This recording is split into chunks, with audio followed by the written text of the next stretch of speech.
Salut, bienvenue sur ma chaîne.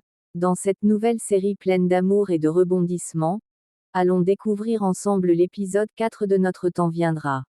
L'épisode s'ouvre avec Rani. Elle va voir un avocat pour l'aider à faire sortir son père de prison.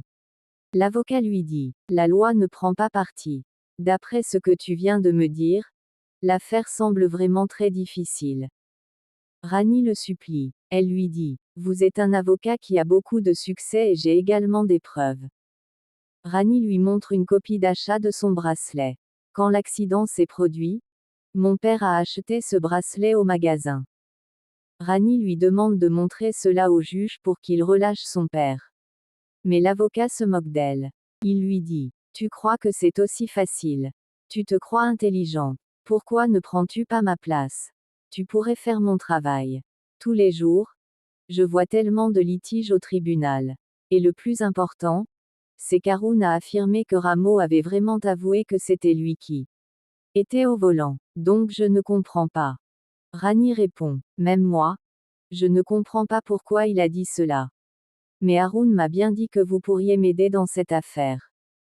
Rani, en pleurs, le supplie encore d'aider son père à sortir de prison. L'avocat accepte finalement de prendre l'affaire. Toutefois, il lui dit qu'il faut de l'argent. Rani répond qu'elle est prête à faire n'importe quoi pour que son père soit libéré. Elle donne 5560 roupies à l'avocat et dit, acceptez cela pour le moment, je vous paierai le reste plus tard. Dites-moi combien je vous dois encore. L'avocat répond, 100 000 roupies. Rani reste muette en entendant cela. De l'autre côté, le petit frère de Rani, Burju, va voir Vivana, la reine de la maison. Il lui demande son aide. Vivana appelle Shanti et demande, comment ce garçon est-il monté? Fais-le descendre tout de suite. Shanti demande à Burju, pourquoi es-tu allé voir la reine? Burju répond, Rani n'est pas rentrée depuis hier soir. Elle m'a dit qu'elle allait ramener papa, mais jusqu'à présent, je ne sais pas où elle est allée. Cette ville est nouvelle pour elle. Vivana dit, pendant 20 ans, je me suis occupée de Rami, et maintenant ce sont ses enfants. Puis elle ordonne à Shanti d'envoyer le petit garçon dans le trou de l'enfer, d'où il est sorti pour venir la troubler. De l'autre côté, l'avocat dit à Rani qu'elle doit lui donner 50 000 roupies d'avance et le reste après l'audience. Rani ne peut pas croire que la somme soit aussi élevée. Elle explique qu'elle a déjà brisé ses économies pour le magasin de son père et qu'elle n'aura jamais une telle somme d'argent. L'avocat lui dit alors, il y a seulement une chose que tu peux me donner, le bracelet que tu portes au bras. Laisse-le-moi comme garantie jusqu'à ce que tu trouves le reste de mon argent. En une seule audience, ton père sera un homme libre. De l'autre côté, Rani va voir la reine.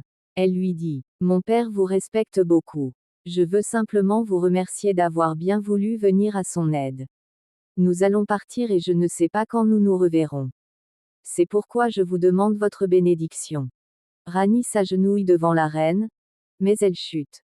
La crème qu'elle a dans la main tombe sur le pied de la reine. Rani lui demande pardon, expliquant qu'elle ne l'a pas fait exprès.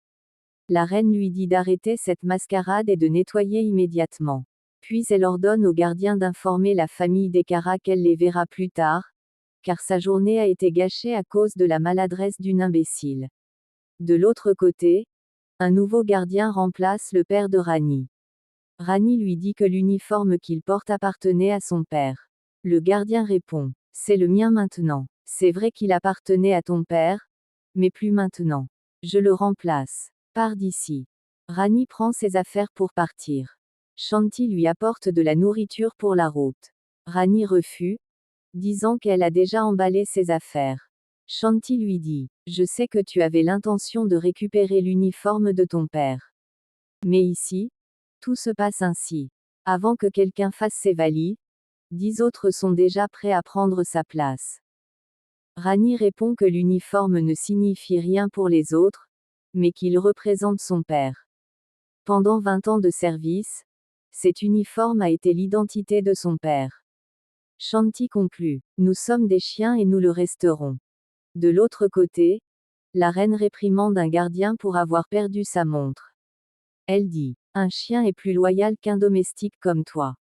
Elle ordonne de fouiller tous les domestiques, mais en premier cette fille arrogante qui est venue pour ramener son père et qui a décidé de rester ici.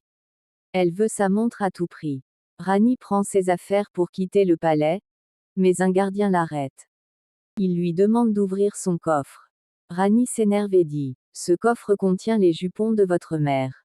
Le gardien l'insulte. Je sais très bien qui tu es. Tu es né dans une famille de malfaiteurs, un meurtrier et une voleuse. Rani, envahie par la culpabilité, répond que son père n'est pas un meurtrier et qu'elle n'a rien volé. Elle ouvre le coffre et montre tout son contenu. Soudain, le prince Vir arrive. Il demande ce qu'il se passe.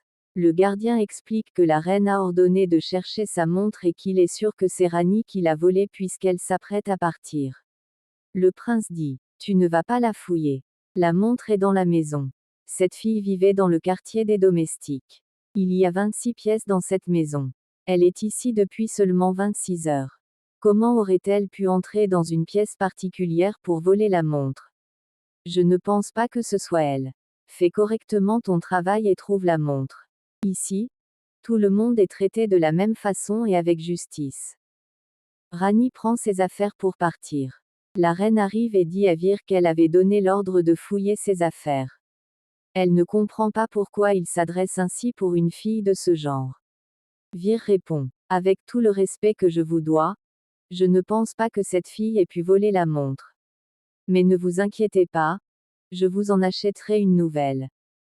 Plus tard, Rani se souvient avoir vu le nouveau gérant tenir une montre dans sa main. Elle part à sa poursuite. Elle le voit effectivement avec la montre.